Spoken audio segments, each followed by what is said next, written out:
Hello, আসসালামু আলাইকুম guys. Gazipur এলাকা, টঙ্গী শহর। এখানে আমাদের বাসার ভিতরে পানি করে টলমলো, যত এক একটা মনে করেন যে নৌকার মতো বাইসা আছে। হ্যাঁ, নৌকার মতো বাইসা আছে। আমার এই যে সাইকেল দেখেন কতটুকু পানি, ওই যে আরেক বাসার ভিতরে যে মনে করেন যে মোটামুটি পানি ঢুকে গেছে। ওই যে পানি মনে করেন যে আরো আরো যদি মনে করেন বৃষ্টি আসে, আরো মনে করেন যদি বৃষ্টি আসে তাহলে একবার এই যে আমাদের রুমে আসবে। আমাদের রুমে কিন্তু এখন আসে না। ওই যে এক রুমে কিন্তু গেছে গা, আমাদের রুমে এখন আসে না।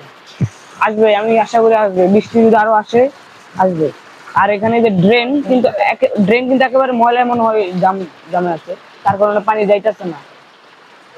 কিন্তু সরকারকে বলি, গাজীপুরকে একটু উন্নত করুন, ড্রেনটা একটু পরিষ্কার করুন। যে আমাদের সমস্যা হইতেছে বাসার ভিতরে,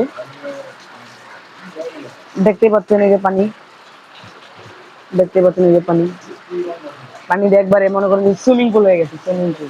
কি বলবো, সরকারকে এটা জানান, সরকারকে বা আমাদের গাজীপুরের যে নেতা আছে তাদেরকে জানান যেন ড্রেনটা কিছু একটা হয়। আশা করি ভালো থাকবেন। আল্লাহ হাফেজ। বৃষ্টি কিন্তু এখন আসতে আছে, জানি না এই রুমে পানি উঠবে কিনা, তবে এই যে বৃষ্টি এখন আসতে আছে।